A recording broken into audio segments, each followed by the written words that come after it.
Namaste. My name is Mona Shah Joshi. I'm the Executive Director of the Art of Living Foundation here in Georgia. The Art of Living Foundation, as you may recall, is founded by His Holiness Sri Sri Ravi Shankar, and in a span of just over 35 years, it spread to 157 countries worldwide with a very simple premise, and that premise is to bring back your smile and to make it so strong that nothing can take it away. As always, it's my honor to be with you and to be part of the Spiritual Council at the Spiritual Living Center here. It's a beautiful morning, isn't it? I was just with Sri Sri in Washington, D.C. I flew back in on the last flight that I could catch from BWI back here to be with you.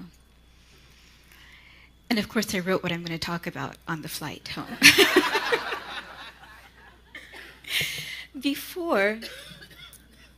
Before he studied the teachings of nonviolence of Mahatma Gandhi, before he was an icon of racial equality, Martin Luther King Jr.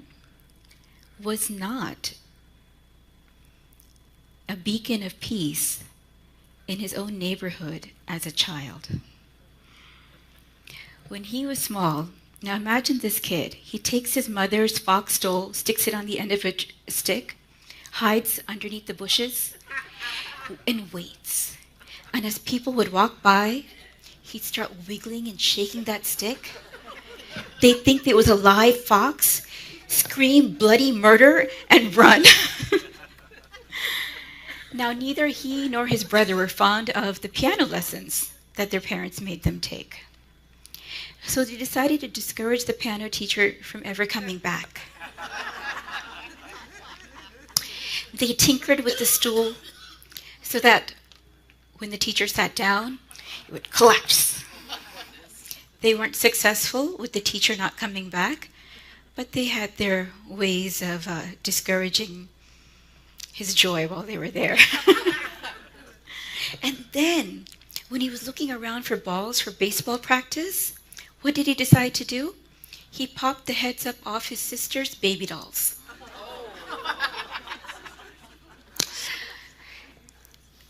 That was batting practice for him. So he was a bit mischievous, not necessarily bringing peace to everyone's life from the moment he was born. He would play with all the kids in the neighborhood, including the white kids, until they all started elementary school and were sent to different school systems. Then, when the kids came back home, he found that their parents would not allow them to play with him anymore. This was his first experience of racial injustice. This experience shaped for him his views on equality, his vision of a beloved community, a place where everyone is embraced. Diversity is celebrated, not used as a form of discrimination. Now, we may not be Martin Luther King Jr. We may not be Rosa Parks or Ruby Bridges or Nelson Mandela or Mahatma Gandhi. We may never have books written about us, chronicling our trials and tribulations and successes. But on a day-to-day basis, what we do face are moments in which we're asked to rise up beyond our small self and show our divine nature.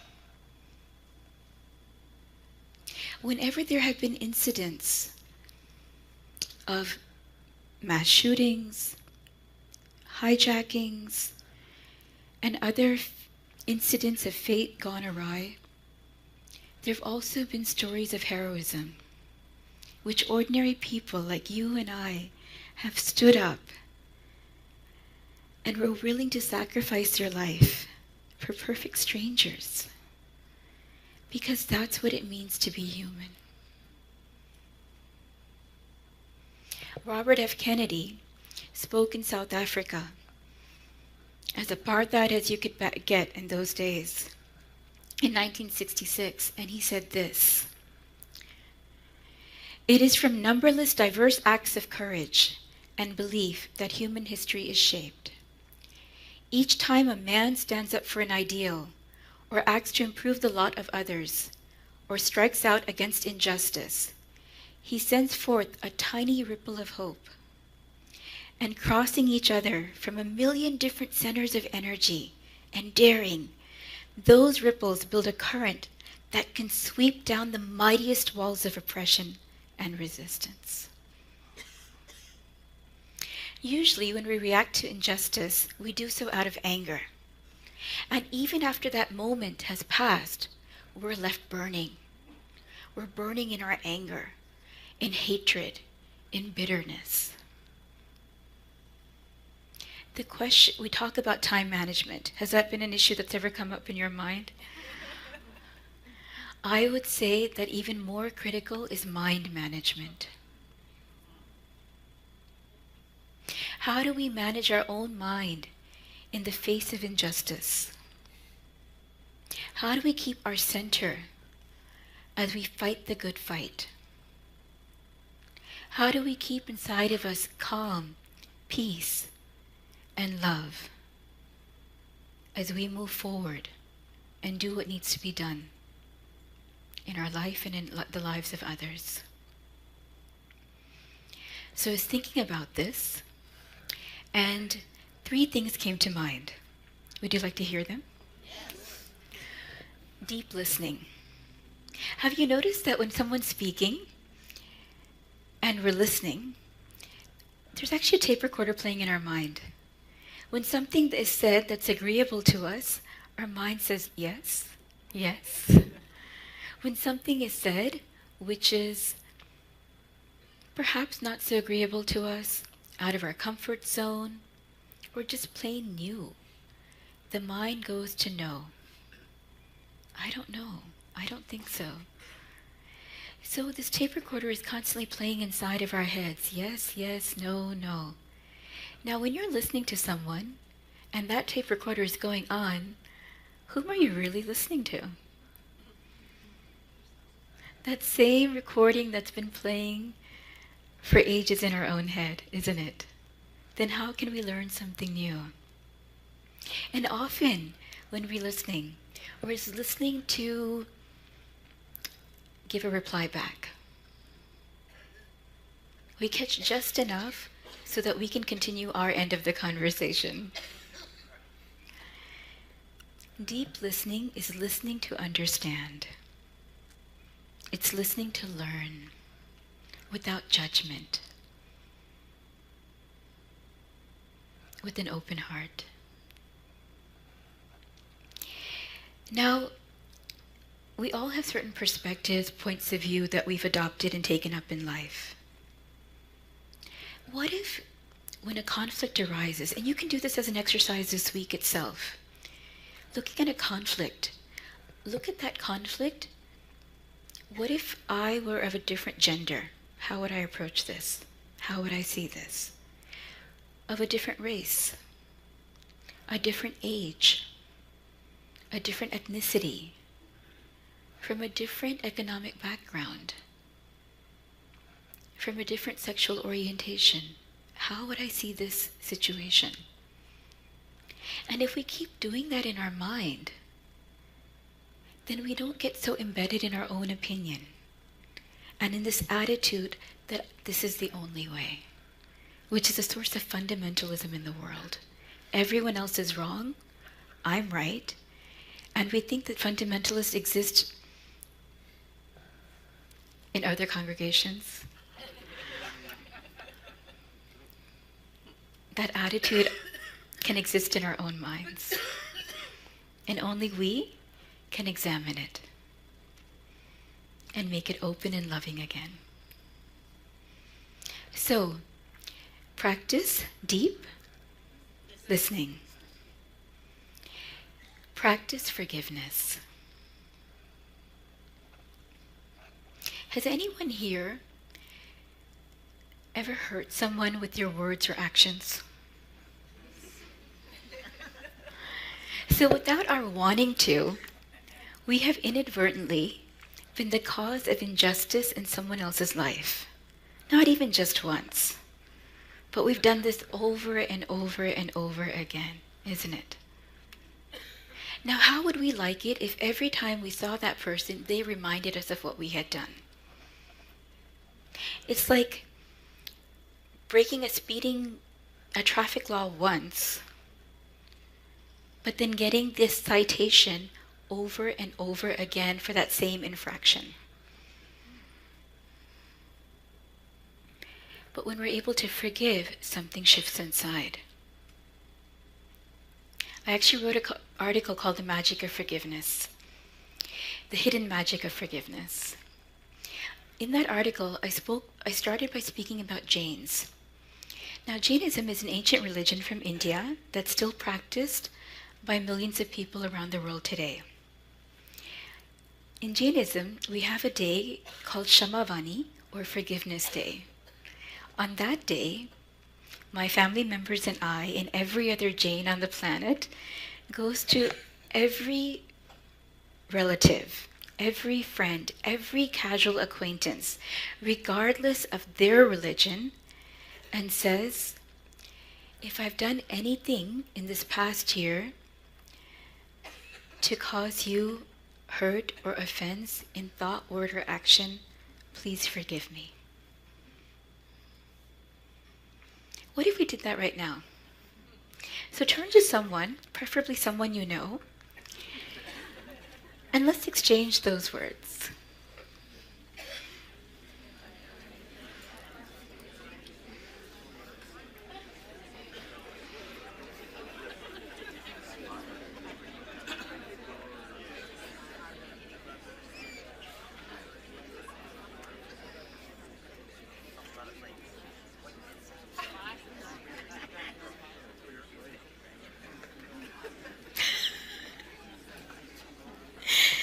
So how did that feel? Did you like that? Let's just go around the room, right?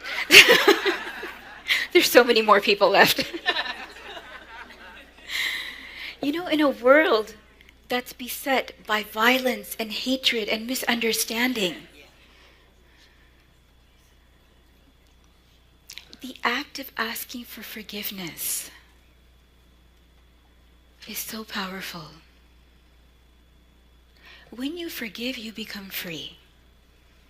You're able to let go of the past. You're able to have a fresh mind, a fresh perspective. And when you ask for forgiveness, it brings humility and an intention that let me not repeat that same mistake again. It's perfectly okay to make new mistakes. But it's when we repeat the same ones over and over again that we're not growing. The practice of forgiveness.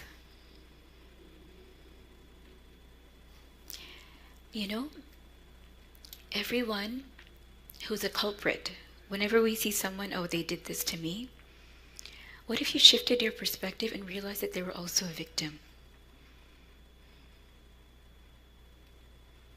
And then all of our negative emotions of anger and hatred and melt away, and compassion comes up, understanding comes.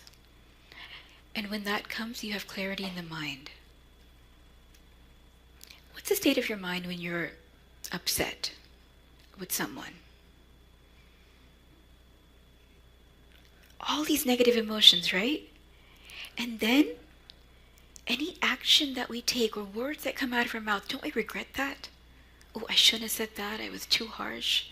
I wasn't harsh enough. I should have said this instead.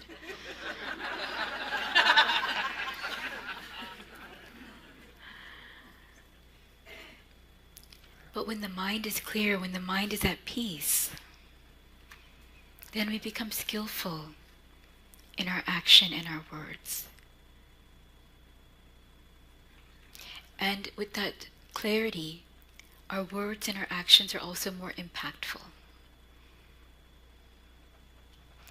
Third, the third way that we can combat injustice, and there are many more, but I'll just offer three. The third way would be meditation. Meditation. We can tell ourselves everything. I mean, we come here every Sunday, we know what's right, we know what's wrong. It's been instilled in us since we were tiny kids. But emotions take over, and the mind holds on to incidents and acts and events, and emotional impressions keep layering themselves one on top of another, and it takes its toll on us. Meditation is wiping the slate clean. Meditation is letting go of the past.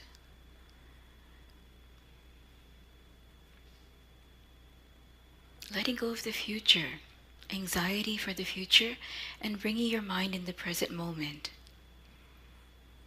And I would definitely encourage you to learn meditation.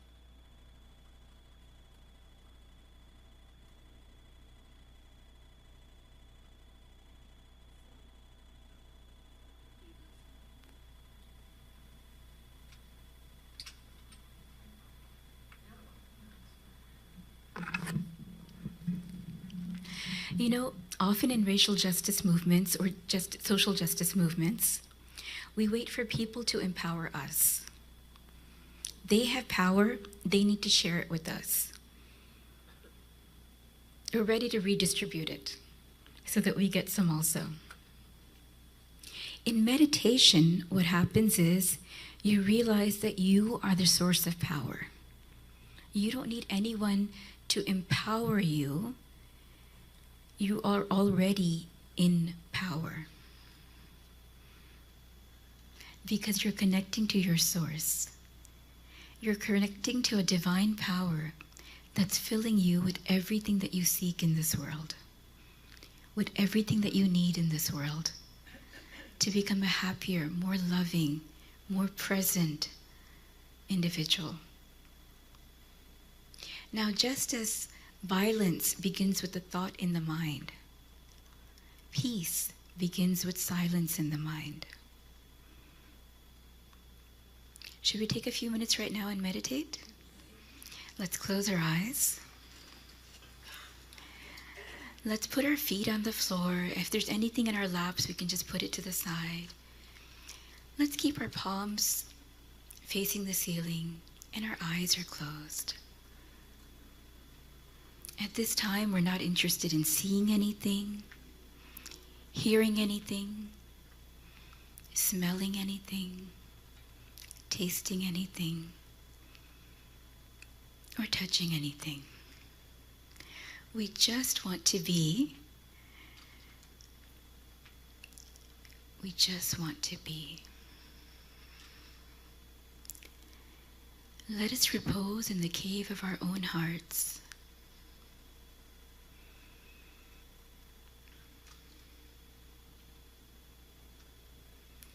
Let's take a deep breath in and opening the mouth, breathe out.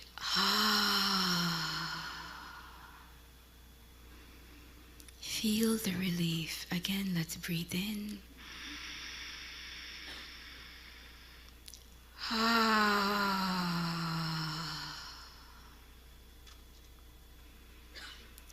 Once more, let's breathe in.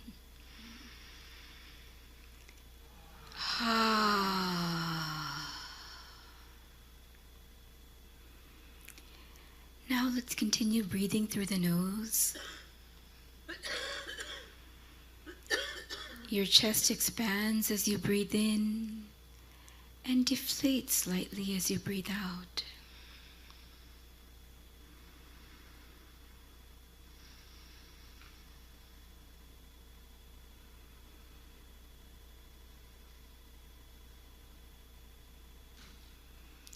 Let us become aware of the sounds in the environment.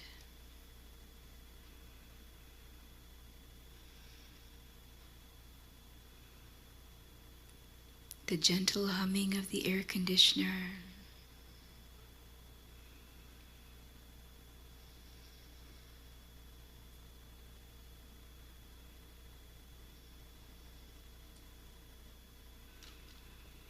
Let us accept all the sounds in the environment.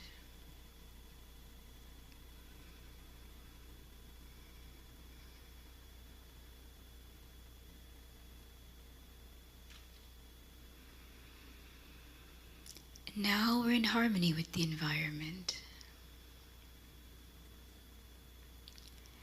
Let's take a deep breath in and let go.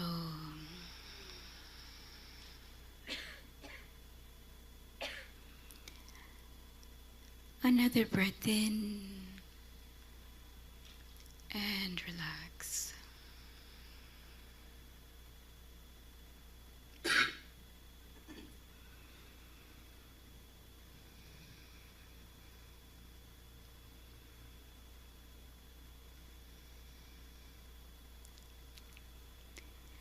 Let's become aware of our physical body. This body is a beautiful gift given with so much love by nature, by the divine. Let us love and honor this body that we've been given.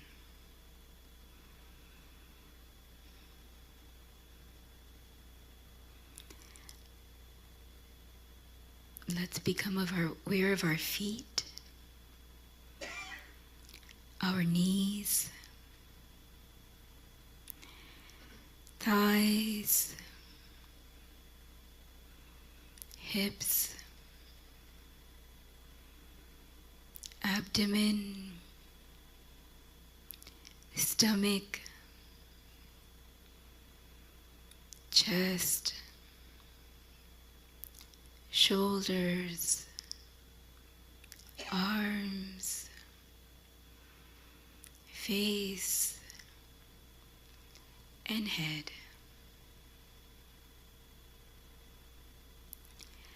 Let's become aware of the whole body.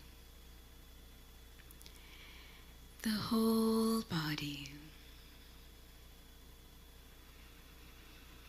Let's take a deep breath in and let go.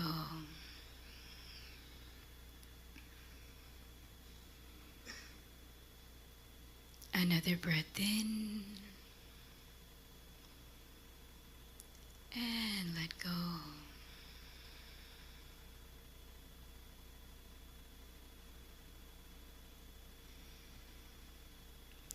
Let's become aware of our thoughts. Good thoughts or bad thoughts, just let them be.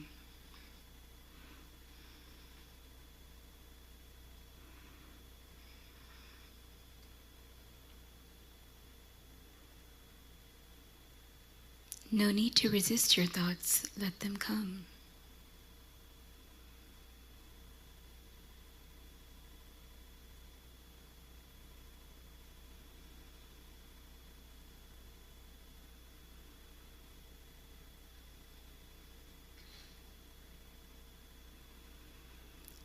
Now we're in harmony with our thoughts. Let's take a gentle breath in and let go.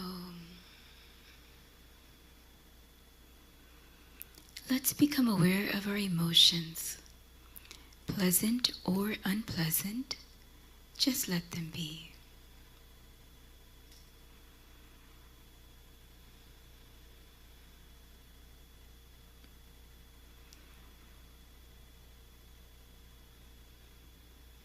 You are peace.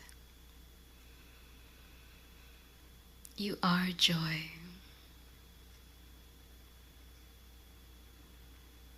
You are love.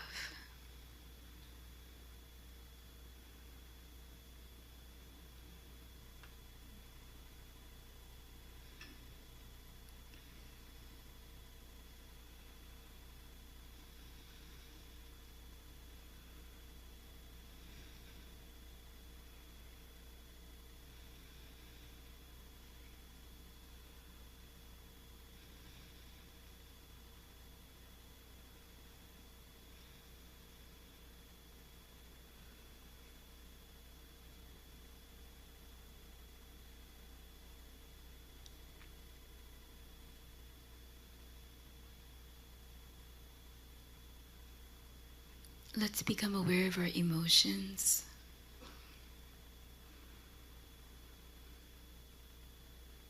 Our thoughts.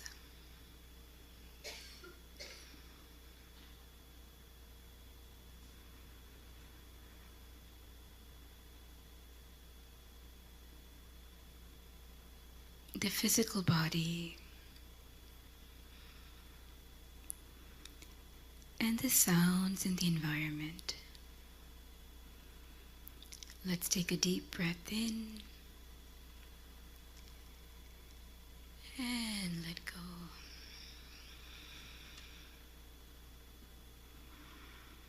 Another breath in and let go.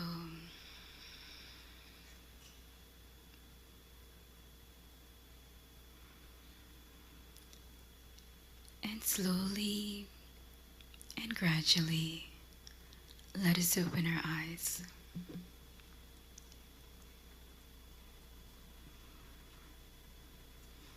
It was good. Peaceful. Would you like to hear a story of how Sri Sri used these 3 tools to bring peace to Colombia? A little bit more enthusiasm? Yeah.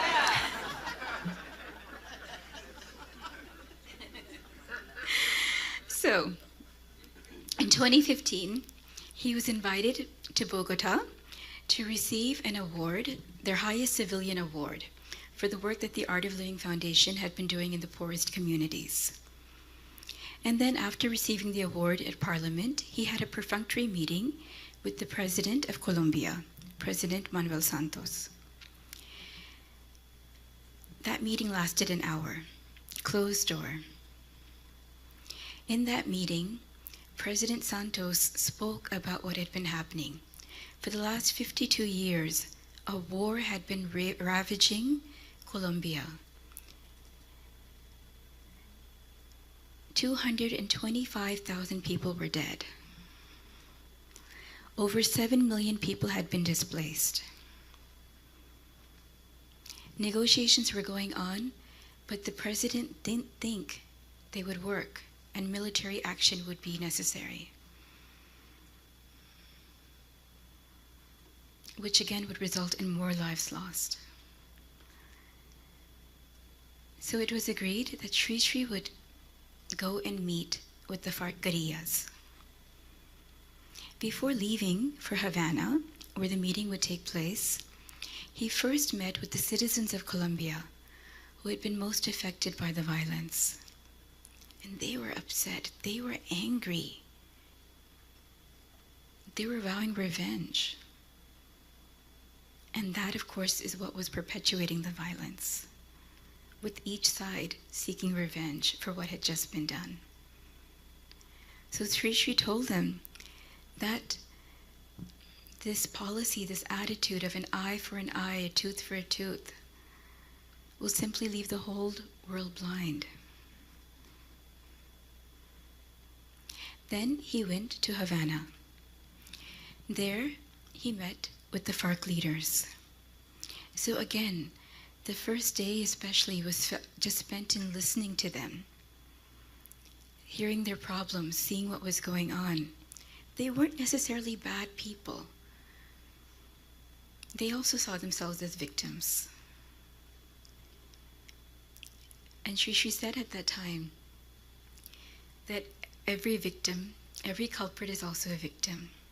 And if you heal the victim, the culprit disappears. The second day, he invited everyone to the Indian embassy, which was completely unprecedented. And there he conducted a meditation. Meditation increases your capacity to process complex emotions. It increases your ability to let go of the negative emotions that are tearing up your heart. Research has been done on returning war vets with PTSD and the Sudarshan Kriya breathing technique that Sri Sri teaches, also known as SKY.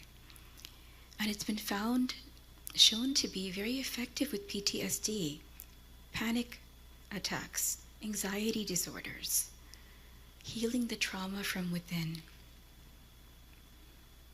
Then the third day, Shri could see already that these people had an abundance of dynamism. And with peace inside through meditation, that dynamism could be channeled in positive means. So then he proposed a solution for them to adopt the Gandhian principle of nonviolence. Now these are folks who have spent the last 5 decades heavily involved in murders, kidnapping, extortion, violent means to achieve their political goals. Shri said, look, I understand your goals, but why don't you form a political party? If you adopt nonviolence, and then the government does anything to you, they're the ones who will look bad. But they weren't ready to agree. They said, how can we give up what we've been doing for so long? And it was the final few moments of the peace process, and nobody knew what was going to happen. Perhaps Shri did. He tends to.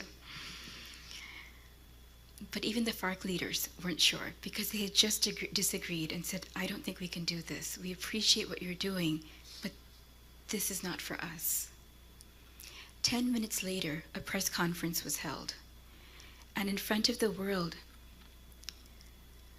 the leaders of the FARC Guerrilla movement who were attending this meeting announced in public to the world that FARC was adopting principles of Gandhian nonviolence.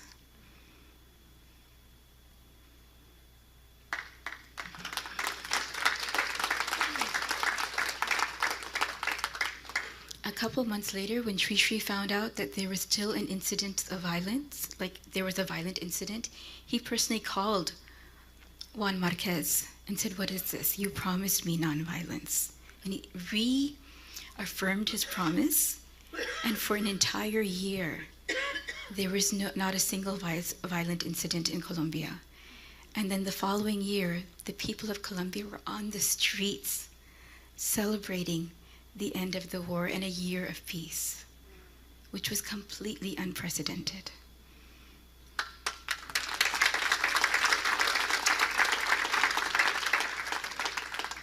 There's actually a YouTube video of all of these people speaking called The Guru and FARC. Now, what happens when we see violence? What happens when we perceive injustice? We tend to form a binary, them and me. These are my allies, and these are the people I can't stand. They're with me, they're not. And we form a binary. We're creating a violent act in our own thoughts. But it's a continuum, isn't it? A continuum of evolution. Now, this continuum of evolution can also be a revolution, depending on how we choose to act within this environment. As we know from the teachings here, as you sow, so shall you reap. What you think is what you manifest. We're all part of that continuum, a continuum of love. Why don't we come together and make it a revolution of love?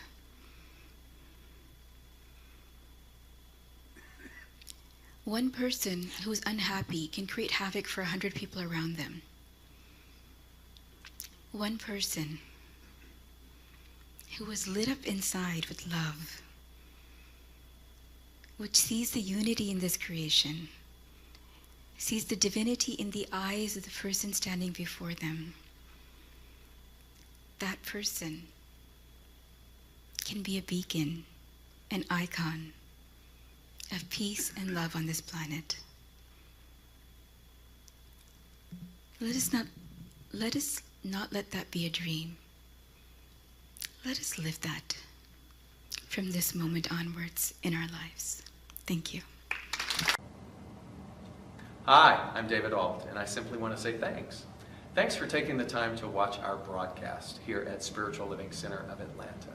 We have a vision, and that vision is to reawaken all to their spiritual magnificence. And one of the ways that we are able to do that is through this very medium of broadcasting. So if you got anything out of this, if you felt in any way inspired, or if something spoke to you directly, then I extend an invitation to you to become a part of our family by donating. And there are many ways in order for you to be able to do that. One is to simply go to our website at slca.com, and there you will find all different kinds of prompts that will help you support what it is that we are doing here in Atlanta. One way is to become a pledger. That means that you decide on a monthly basis that you are going to help us with this vision. Another way is to donate through our management system called Fellowship One, another through PayPal, and another even easier way is on your cell phone. You can do what's called text to tithe, and that number is 404-796-7030. Again, thank you so much for your support, and I invite you to come back weekly to see what it is that we're up to. Blessings.